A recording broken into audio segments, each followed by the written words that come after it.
and welcome to today's webinar talking about community engagement. My name's Elizabeth Kronk-Warner. My pronouns are she, her, and hers. And before we get started, I do want to briefly announce that I at least am coming to you today from Salt Lake City Valley, and this land used to be tribal land, and so I want to acknowledge the fact that it was indeed once tribal land, and that this was land that typically tribes would come together to meet and to discuss. And so it seems really appropriate that we should meet together today to talk about community engagement. I'm really proud and pleased to be part of this webinar where we discuss community engagement. And I do want to acknowledge that today's webinar is brought to you both by the Salt Lake City Alumni Club and the S.J. Quinney College of Law. So we're really pleased to be able to bring the programming together. And as I mentioned, we're really looking today and thinking about how do we continue to engage our community in important, robust, and valuable ways during these trying times. And I'm really pleased that we have three excellent speakers who are going to be able to talk about some of the challenges that they're facing as community leaders and how they are continuing to engage their community. So for example, at the S.J. Quinney College of Law, given that we are a state institution and of course we want to support the community and it is part of our mission to do so, this is something that we've been struggling with. So for example, we have something that we call the Pro Bono Initiative, which is brief short-term legal advice sites that we provide advice to the community members and hopefully get them started on their way to solving any legal problems that they may have. And this was traditionally something that was run very much in person. You would have clients who came in and told you what the challenges were. And then of course we would have students and volunteer attorneys that would meet with them for half hour to help dissect what the issue was, identify any potential legal problems, and then give them access to resources that could help them within the community to work further through their problems. So this was a model that worked great in person, but has proved to be challenging online. And how do we do that? And so that is just one example of ways in which our institutions have engaged the community in the past, but we now find ourselves in these difficult times where perhaps we're not exactly sure how to do that moving forward. I am pleased to say that we've come up with what we think is a working model for our Pro Bono initiative, but it certainly called for some creativity and called for the use of new virtual formats. So I think others on the panel today are going to have some great examples of how they similarly had challenges and how they or their organizations are overcoming those challenges to make sure that we remain engaged with our communities. So as I mentioned, we have three speakers today. I'm going to briefly introduce them, and then each of the speakers is going to speak for approximately 10 minutes to talk about some of the challenges that they've encountered and how they have or are working through overcoming those challenges, and perhaps some examples that we're really hopeful that others can take and move forward in terms of improving their community engagement. And then after we've heard from each of our three panelists, that should leave us with about 15 to 20 minutes, hopefully, for questions and answers, and I will serve as the moderator for our question and answer period. If you look at the bottom of your screen, you'll see that there is a Q&A button or a chat button, and if you just click on that, then you can enter your questions that way, and I'll go ahead and ask those questions of our panelists when the time comes for questions and answers. Don't feel like you have to wait until the end of the presentation to start entering your questions. If somebody says something earlier on that you have a question about, please feel free to go ahead and enter the questions, but we will wait until everybody has done their presentations before I go ahead and start asking the questions.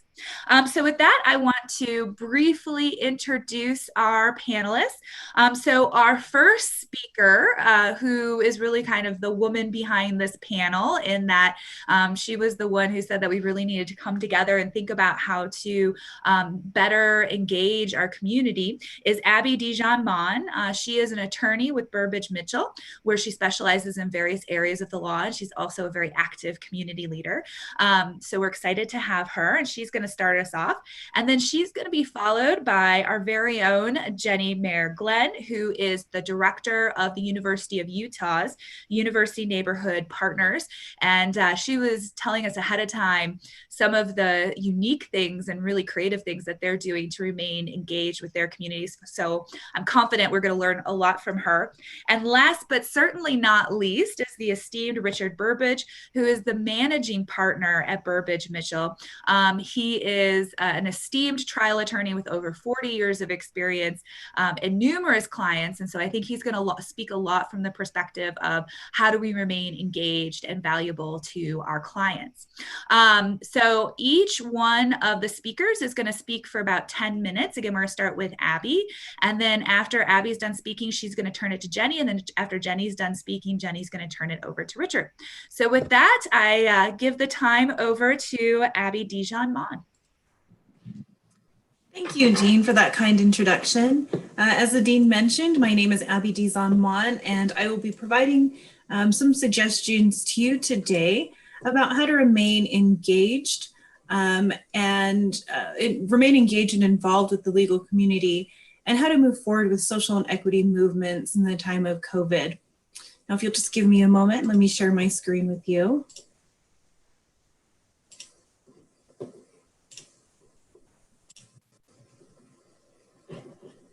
Perfect. So it's without question that life in the age of COVID has been isolating. Many of us are now working from home, and we feel disconnected from each other and from our communities. We often see in the news that our neighbors are suffering, but with directives to avoid larger public gatherings, some of us feel stuck and unsure of how to help. For attorneys, however, our ethical obligations to provide pro bono legal services are not suspended. When we became attorneys, we took an oath to abide by the rules of professional conduct. Rule 6.1 says that every year we should dedicate at least 50 hours for pro bono legal services to a person of limited means or to charitable organizations, and to participate in activities aimed at improving the law, the legal system, or the legal profession. But we shouldn't give back to our communities merely to fulfill professional and ethical obligations. We should give back to our communities because volunteerism has been shown as an effective way to combat feelings of isolation and loneliness, which in turn counters a sense of lost meaning that sometimes accompanies that loneliness. Now, if I may, I'd like to share a quick personal anecdote. As Dean Kronk-Warner mentioned in her introduction, I'm an attorney at the boutique firm of Burbidge Mitchell, and we represent sophisticated clients and advocate for families who have survived incredible loss due to someone else's negligence. And as someone who is naturally curious, my job satiates that desire to continuously learn. And as someone who has found purpose in helping others, I have felt like my work with the firm was and is meaningful and impactful. But in April of this year, I started to work from home. The work didn't change, just the scenery, and the pace didn't change, but my work environment did. My coworkers went from adults to a 13-year-old and a 5-year-old. And like many of you working from home, I couldn't just walk down the hall to bounce ideas off my coworkers. Gone were the feelings of collectiveness and collaboration. And where much of my work requires me to develop complex legal theories with the partners, I felt like I lost that connection with my coworkers. Now, I love my children, but I couldn't help but feel isolated and lonely. And anyone who has young children knows it's almost impossible to feel lonely when you've got a 5-year-old hanging around. And with that loneliness, I started to feel like I wasn't doing enough. I wasn't doing enough for my clients. I wasn't doing enough for my family. And I wasn't doing enough for the world that felt like it was crashing down around me. So I worked longer hours, and I tried to take more walks and spend more time with my kids and my husband. And that for me was counterproductive. The more time, the more guilty I felt about not doing more work. So I couldn't shake the feelings that I wasn't doing enough. So as a way to feel engaged and to involve my young children, I, along with my sister, my son, and a good friend, organized a family-friendly demonstration in March in West Jordan. We had about 200 people show up, all wearing masks, all socially distancing, and all families with small children. It was a small gesture in the grand scheme of things, but it was invaluable to me and my kids. I felt connected again. I felt like I found my purpose, and it felt good giving back to my community and teaching my children how to be good stewards. So this is just one example of how to remain engaged with your community, even in the midst of a public health crisis. There is an infinite number of ways we can give back. For example, attorneys can volunteer for a legal clinic, and Dean Kronk-Warner briefly mentioned some of those in her introduction. These clinics are located throughout the state and offers clients of modest means access to legal resources. These clinics offer legal services for issues related to divorce and custody issues, housing, domestic violence, elder law, and there are also periodic opportunities to volunteer for organizations like Wills for Warriors or to help people expunge their criminal records. Alternatively, you can sign up to become a mentor to a student aspiring to become an attorney through the Utah Center for Legal Inclusion. UCLE offers mentorship programs for students K through 12, as well as undergrad students and students already enrolled in law school. And as someone who's participated in the mentorship program, both as a mentor and as a mentee, I will say that it's invaluable. It has helped me find my voice. It's helped me find my footing in this legal profession, which can sometimes be pretty intimidating. Or lawyers can serve on a bar committee. The bar is always looking for volunteers to serve on any of its 19 committees. Now, several years ago, the chairs of the Summer Convention Planning Committee were fortunate enough to meet the Supreme Court Justice Ruth Bader Ginsburg. Now, if that's not enough of an incentive for you to volunteer, I don't know what would be. If you aren't an attorney, and I recognize that there are some members in our audience who are not attorneys, there are innumerable community-based organizations that need your help. Jenny, I believe, will be speaking about one of those such organizations, but here are just a few more examples. You can participate in a census completion drive. As you know, the federal government is currently conducting its constitutionally mandated census. In July, census takers were dispatched to neighborhoods to visit homes that did not already respond to the census questionnaire. As you may have already heard, the federal government is cutting short the time these census workers will spend in the field gathering census data. Thus, we can dedicate our time to encourage our neighbors and friends to complete the census online.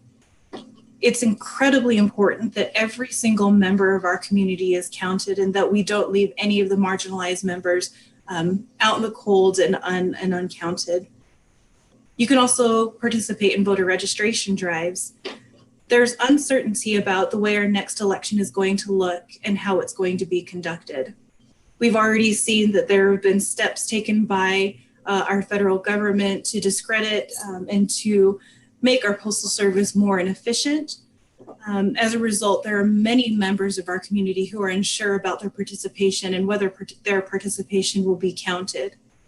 We should and can encourage every eligible person to vote. For example, the NAACP has identified areas where voter suppression efforts are already eroding confidence in our electoral system. They have set up a phone bank for volunteers to reach out to individuals in those areas. Alternatively, Rock the Vote is a successful program aimed at encouraging young people to vote. And both organizations, which are nonpartisan, are hosting virtual reach out campaigns. Or you can volunteer for an election campaign. I've listed the governor's races here, but just as important are local elections, such as school board elections.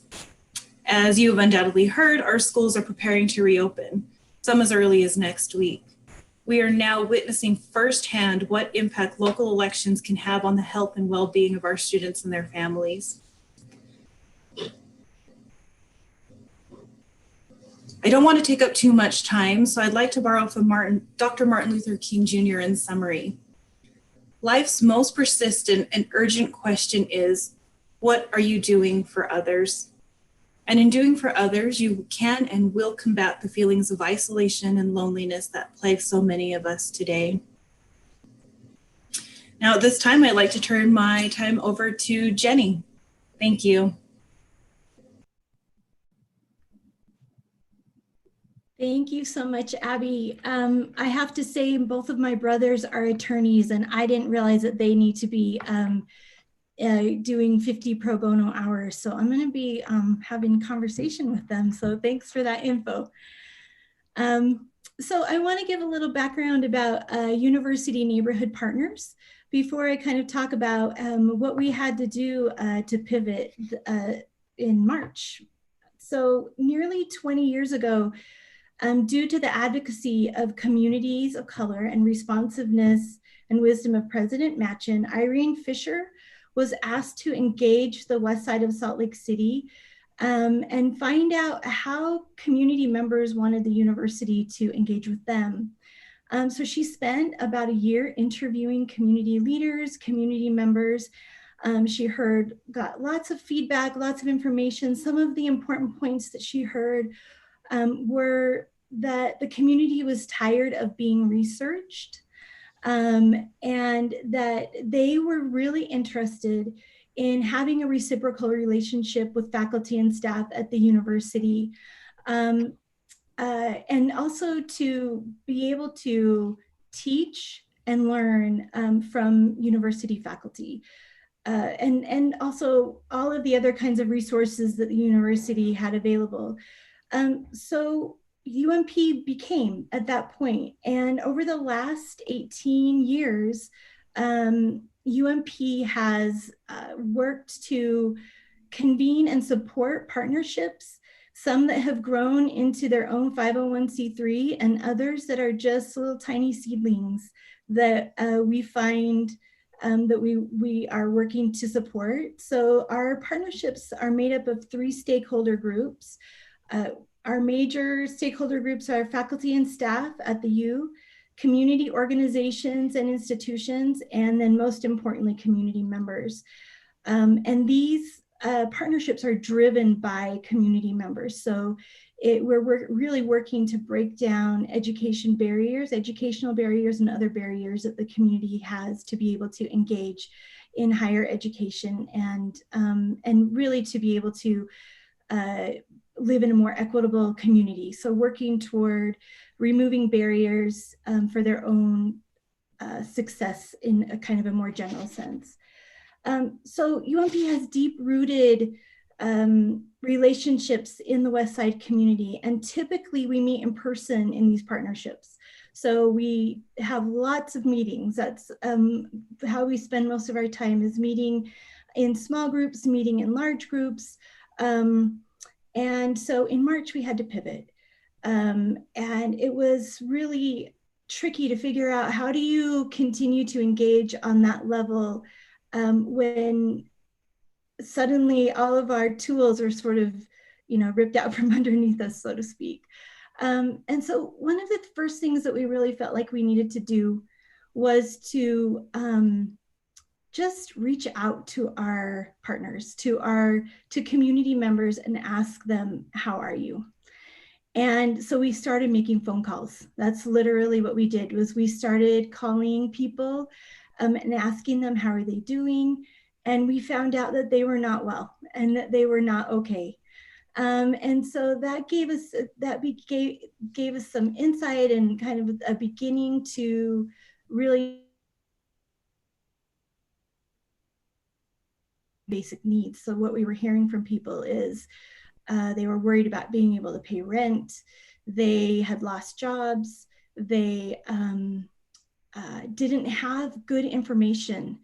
The information that was coming out from both the county and the state at the time in those early weeks was not accessible in multiple languages. It did come out later on in multiple languages.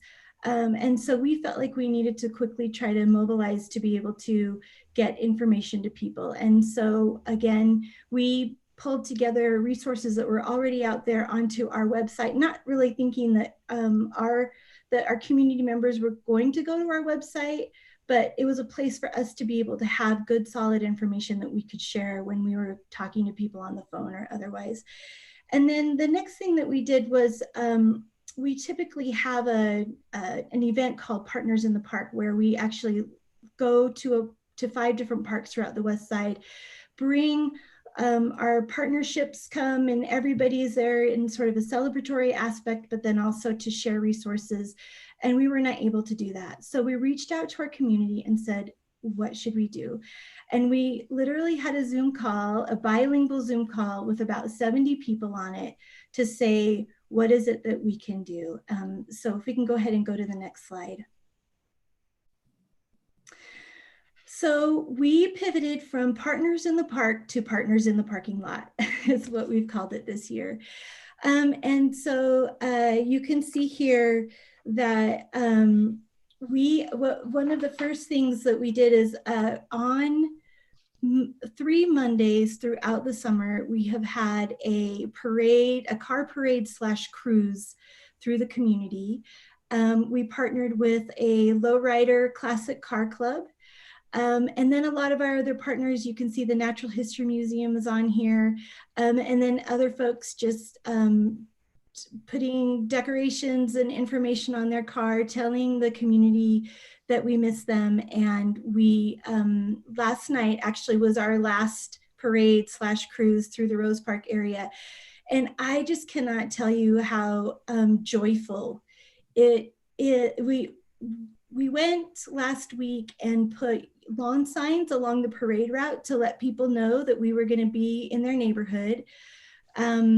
And there were so many families out in lawn chairs in their yards, people sitting on their doorsteps as we drove through, and we had probably around 30 classic cars that were beautiful and amazing. And it was a really exciting experience to see people. And so, Abby, as you had mentioned, like being out there in this time where we have to be socially distant, the joy that can come through looking out of a car window was pretty exciting to me last night as we drove through the community. We had Salt Lake County Health Department in the back of a truck announcing very loudly where people could get free COVID testing and so on and so forth. We can move to the next slide. So following our Monday parade, we have a drive-through event. And so tonight is actually our last drive-through event of the summer. And we put together in these bags lots of different resources. So they have masks, hand sanitizer, non-perishable food items, activities for kids. Let's see what else is in there, and lots of information in 7 different languages to help people know where they can go to get resources, and then also for health related information that's accessible to them. Let's see.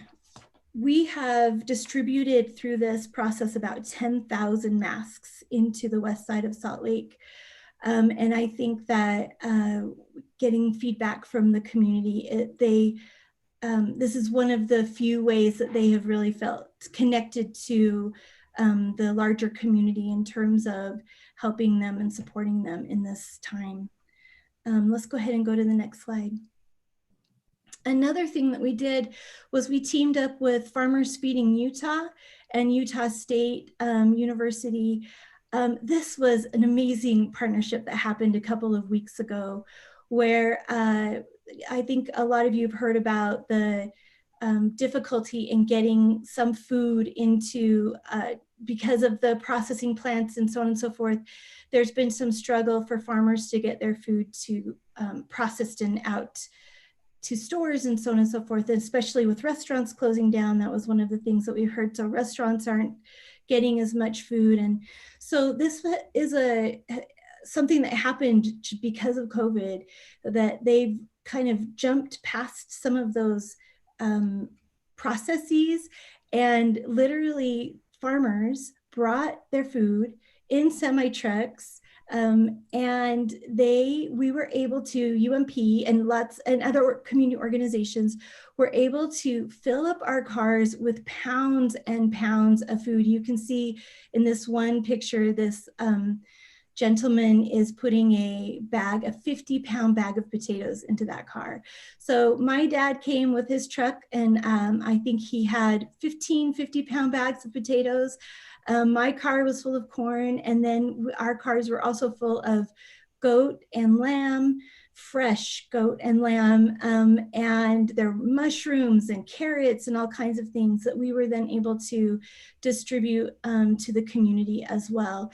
And having the relationships that we had with the community prior to this was really one way that we were able to connect, to know who we needed to connect to, the community leaders for us to connect to make sure that the food was getting to the right people.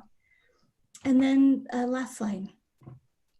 Lastly, I just want to make sure that we do think about not losing this moment, and really finding a way for us to document and to research what has happening and the impacts. So specifically education, what the impact has been on kids and families, housing and income disparities, pre-COVID and during COVID. I think that a lot of times we know COVID has magnified disparities, and those disparities were always there.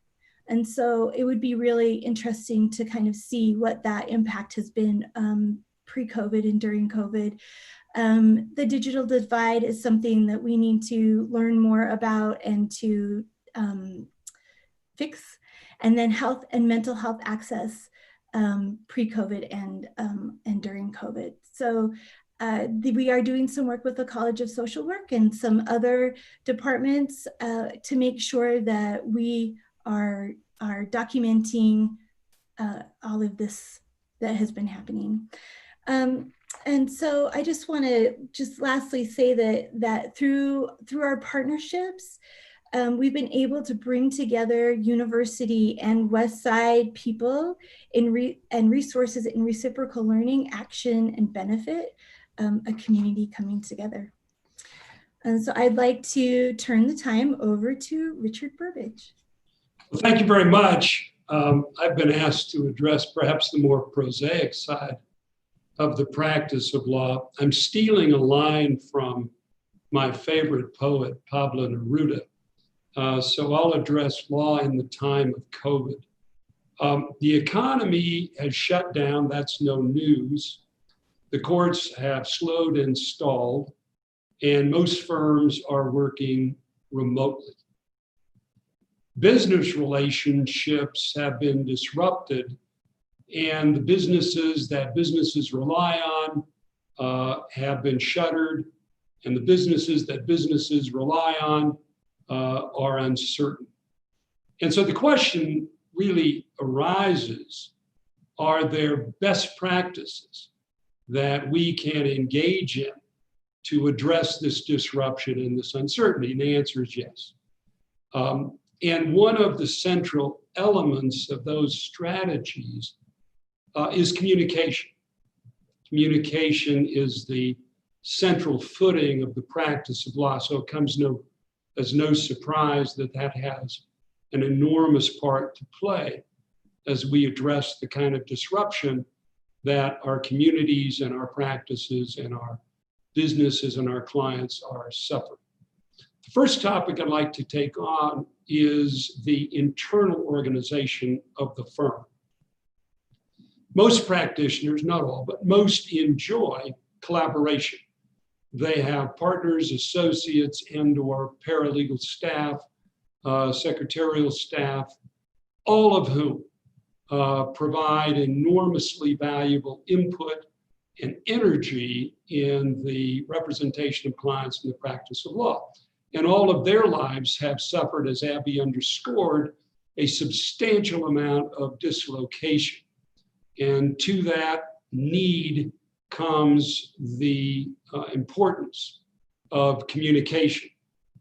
And one of the best practices is to have regular, broadly participatory communications with all of those individuals. And those communications on a web facility similar to what we're appearing on now should be preceded with an agenda and an invitation for others to participate in that agenda. It should be set at a regularized time so folks can schedule around it and can all attend and enjoy that collaboration, which we're missing in some respects. In addition to those regularized meetings, the teams that are focused on particular matters or particular cases should have regular meetings with the advantage of virtual face-to-face communication so that we can at least replicate to some extent the collegiality that we have. And so those kinds of calls should be encouraged, and you should be receptive to those calls. They are the substitute for walking down the hall, popping in a door and say, try this on for size, or give me your sense of what I should do in this context. In this dislocation, there are some strategic advantages. And one of those is the anticipation of issues. So if trials have been stalled, you'd certainly know the processes that are going to have to be accomplished in order to bring the case on for trial. And the anticipation of issues and getting ahead of the issues provides a practitioner with enormous advantage. We practitioners typically wait, watch the schedule, see as the date's near, and then apply ourselves to the particular issue. That can be workable in normal times. In times like these, we can take advantage of actually looking ahead and preparing in advance and not waiting for those dates.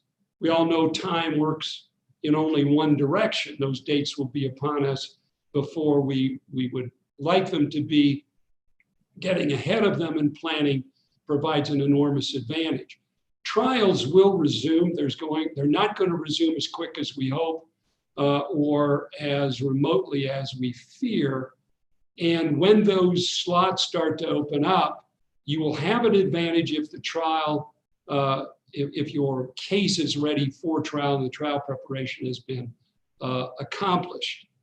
In that regard, it is important to take advantage of the means by which discovery can be conducted. I'm a dinosaur in some respects. I'm old school to my embarrassment and the embarrassment of my associates and partners at Abby will attest. But I have been introduced to depositions done with webcams, and I am sold. I'm not sure I'm going to get on another plane. We just finished a deposition. It would have taken 3 days, 2 days of travel, and then the deposition itself. It was done incredibly efficiently over the Zoom, and the amazing staff we had all the documents brought up, some of which involved very intricate files with thousands of documents. They can be turned over to the witness, and dialogue and interrogation can occur seamlessly while the witness is exploring those files. So depositions can be conducted robustly. Motion practice can be in full career. Some courts are not as responsive. I frankly don't know the secret sauce to get courts excited about hearing our matters, but we've had any number of hearings orally, and I don't prefer it. I'd like to be in court. I'd like to do it face to face, but there's simply no way around it. So motion practice needs to occur. The second thing I'd like to address is client relationships, which are critical to the health of our practices and critical to our clients who are going to feel enormous uncertainty with the delays and the disruptions. It's important to understand that progress in a case or no progress in a case are both important subjects of regular communication. Communications must be candid and forthright, They must be informative, and you should address the work progress and anticipated dislocations and disruptions, as well as the strategies being employed to minimize those and to take advantage of working issues that are going to have to be encountered. It serves two purposes. One, it gives the clients some sense that the matter is moving forward. It is. And more pragmatically, when they see the bill, they're going to understand, because you have forecast for them the kinds of efforts that you're going to be involved in. It's important to talk with them about strategic decisions that you're making and to prepare them for the disappointments.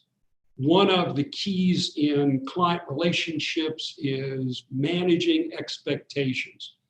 And those should be managed with candid conversation, forthright disclosure, and be willing to address and discuss the concerns that the client has. It is a great period of time to get the attention of the client and the assistants that have information to build the case. And so that is something that we should all take advantage of. I'm going to end my part of it with a reference to not forgetting the family. Oddly enough, many of us are working home, and the family is concerned because you're there, but you're not really there. And so they feel somewhat deprived. And Abby has addressed that to some extent. And one of her solutions, which I think was brilliant, is to involve the family in some of the outreach that she thought was appropriate to the community. By the same token, it has been my practice, because I spend a lot of time in trials, and I have over the years spent a lot of time outside of this state in trials. And families feel deprived of your company and feel somewhat detached. One way to address that is invite them into the cases that you're involved with, especially those you're working on at home, and at breaks, at lunch times, at dinners, to explain to them the nature of the cases, the characters involved, the injuries or the issues that they've been vexed with, the manner in which you are addressing them, and suddenly those cases come alive and they become participants instead of observers of their parents, mom or dads, sitting in an isolated office trying to do work and at the same time be parents. And I'll end with this one hint, something I've used all my life.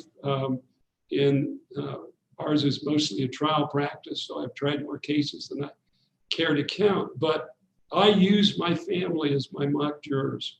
My wife is particularly skeptical of anything I say, and so if she is understanding what I'm saying and following along, I know I'm scoring. But more importantly, we have a large family, and so I've been able to address children of all ages, now grandchildren of all ages.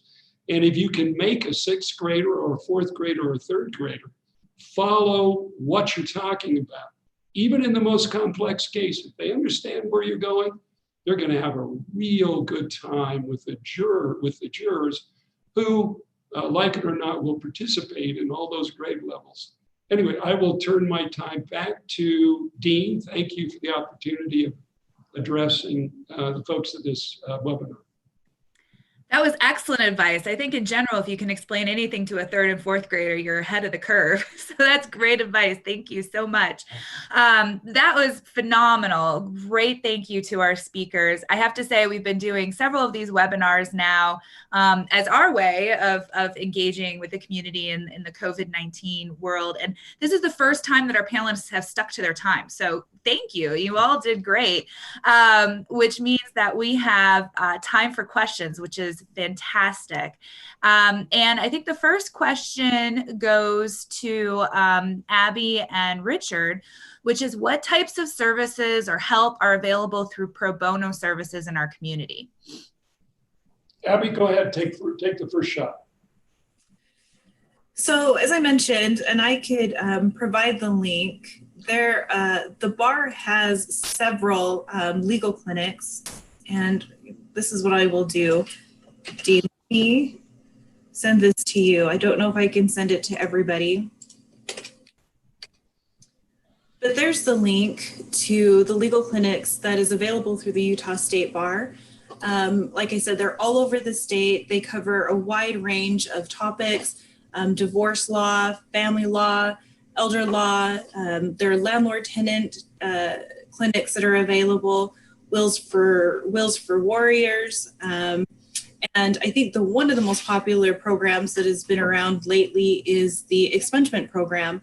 I think it started a couple of years ago, pretty small, but it has really exploded into helping people expunge their records.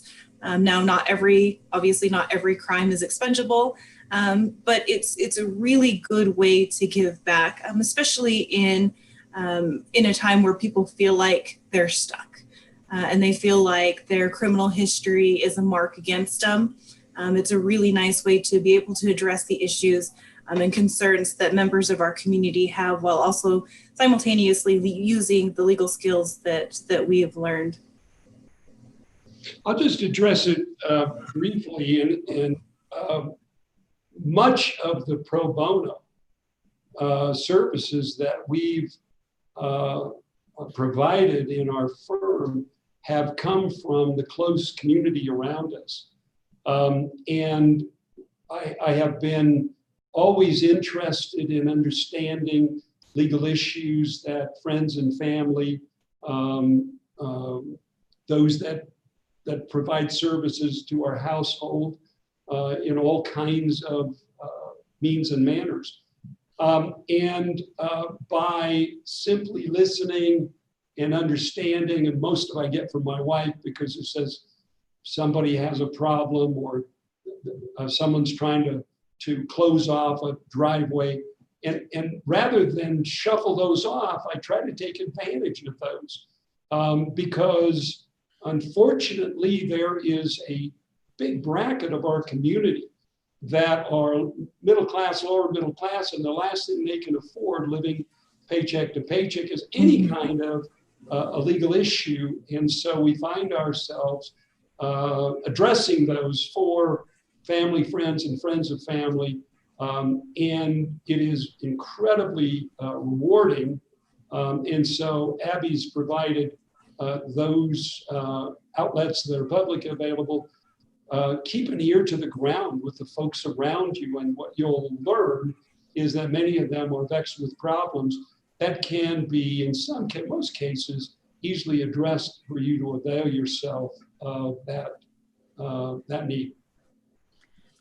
So can I just put you on the spot for a minute? I want to ask you about the work that you're doing with the access to justice, or the alternative means to justice for youth. Dick, if you could talk a little bit about that. I know that that's something that you're spending a lot of time doing and dedicating your time to.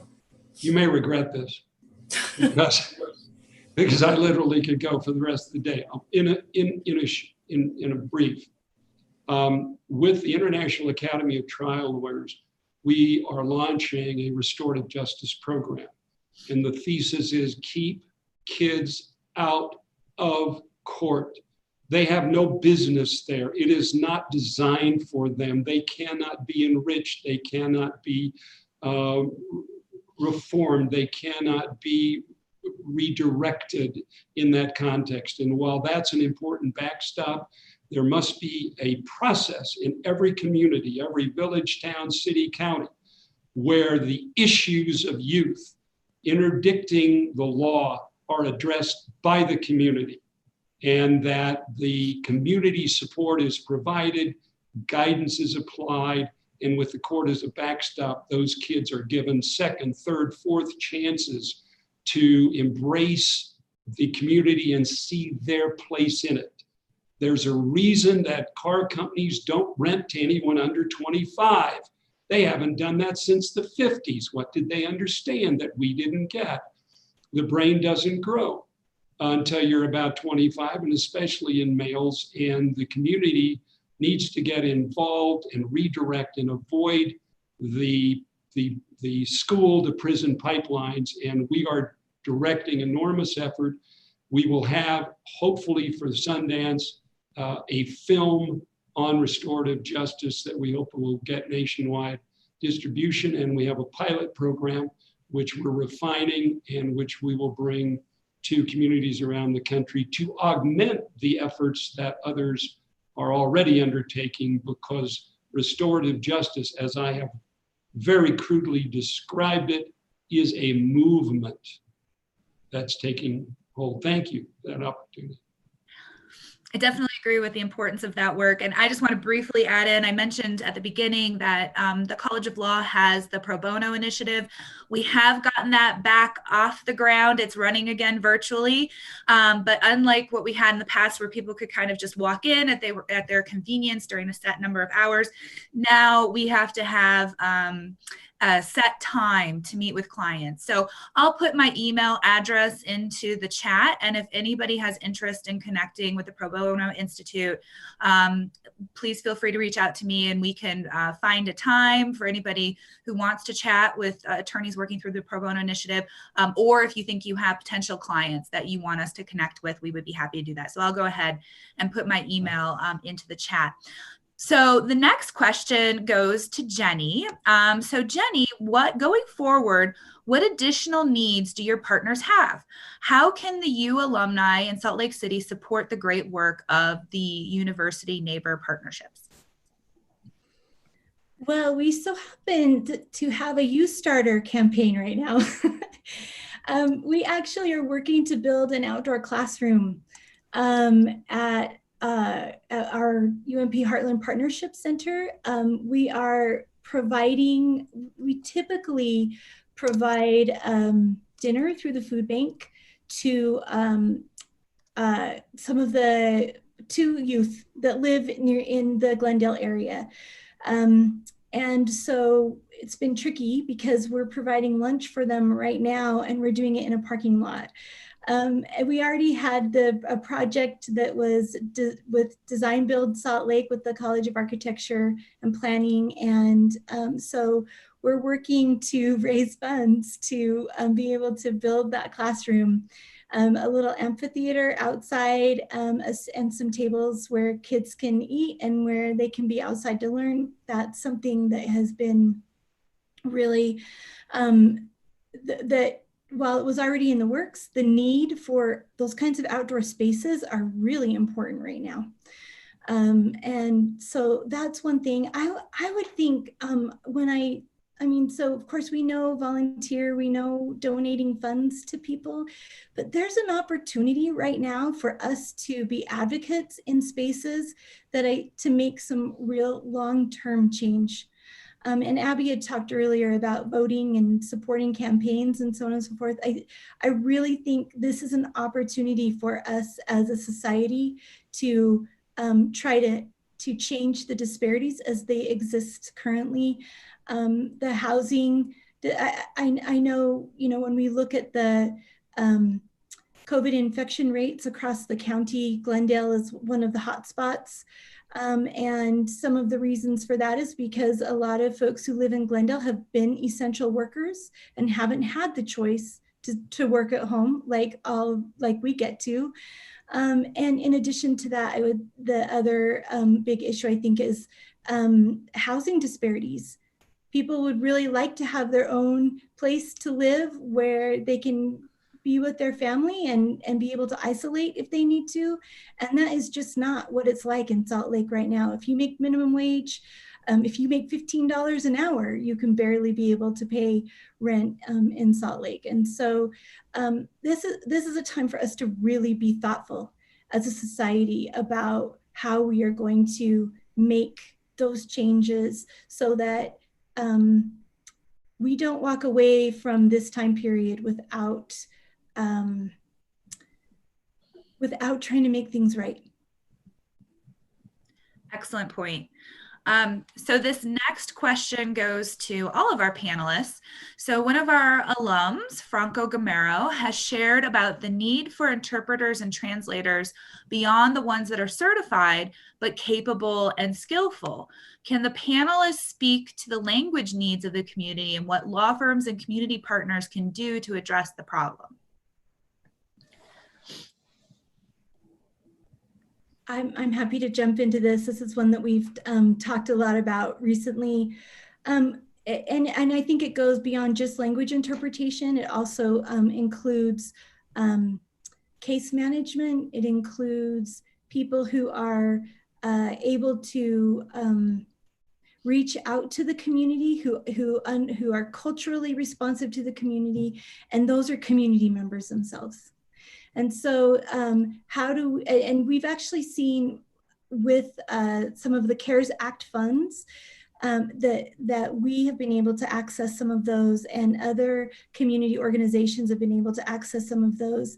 And we've been able to identify community members who we can pay a stipend to, or be able to hire for a short period of time, who can act as liaisons between the healthcare system in the community, the education system in the community, or just be there as interpreters as needed.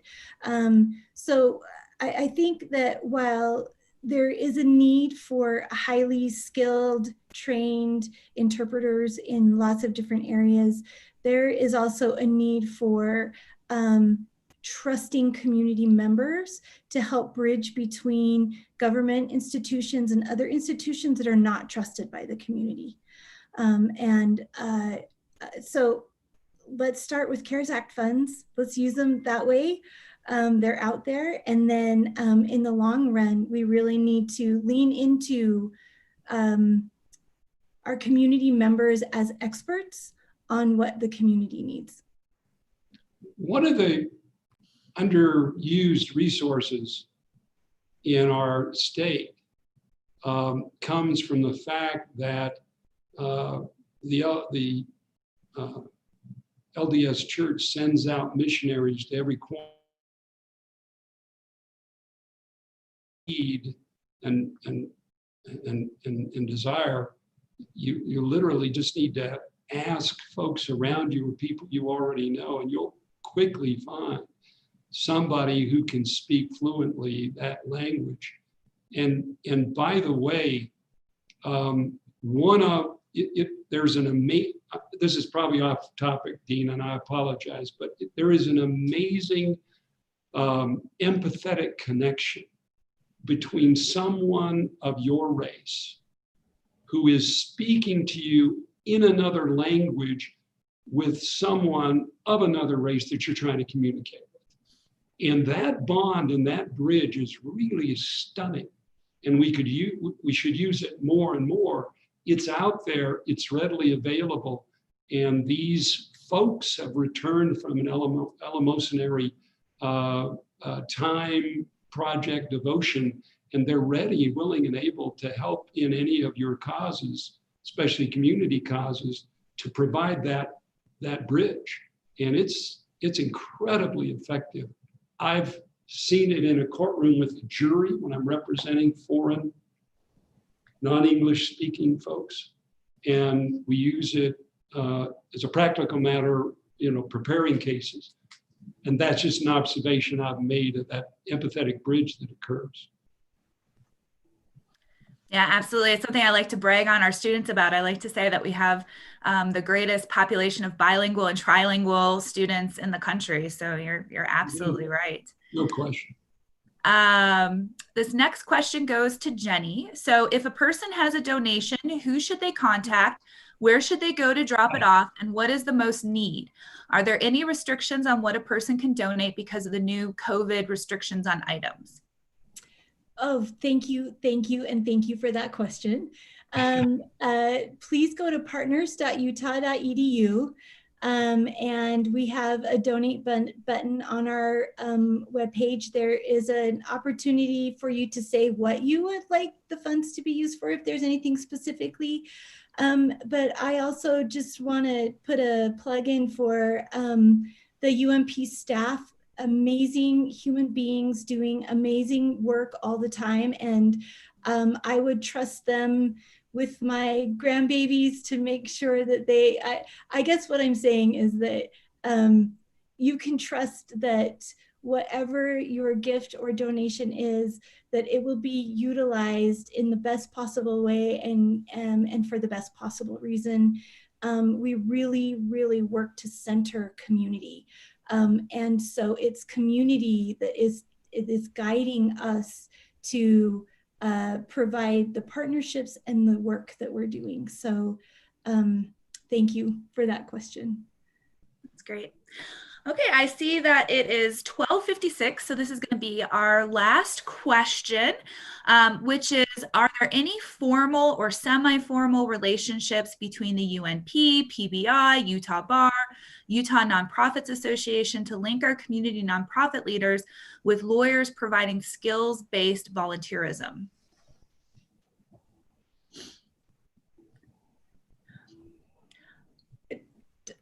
Oh, okay. The answer is yes. By the way, that's a big question. The answer is yes, and every bar organization has portals through which you can do that. The state bar, the county bar, law school, I mean, all of the alumni, all of those organizations, and you have only to scratch the surface and you'll be led down any number of paths to that. That's just the broad answer to that broad question. I'll let Abby, who knows more about that than I do. Go ahead, Abby. Yeah, and I agree with you, Richard. I agree that if there's a desire to serve, if you call the bar, if you call the law school, if you call UCLE, we are all connected to each other, and somebody in one of those organizations will point you in the right direction. Alternatively, every person who serves on the Bar Commission, who serves with with UCLE or with any of these other organizations, also invariably has connections to other community programs. And so there is no loss of connection that can be made if you just know who to call. And those people to call are the bar, the law school, and UCLE. Justice for All, the Innocence Project, for two that they'll wrap their arms around you and probably not let go. Yes, exactly. Very rewarding work. Great. And I think also just listening to everybody chat today, I've gotten some ideas of maybe how we could do a better job of having those connections. So it's definitely something that we'll continue to work on. So unfortunately, I see that our time is up.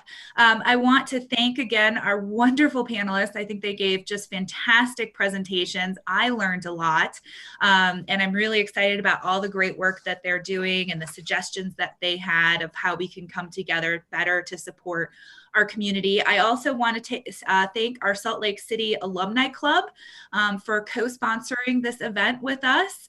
We're really hopeful that our alumni can help us reach out to the community and better serve our community, as our panelists have pointed out. So with that, I'll just say a big thank you. Thank you so much for attending today, and please feel free to reach out if you want to follow up with any of us. Thanks so much. Thank you, Dean. Thank you.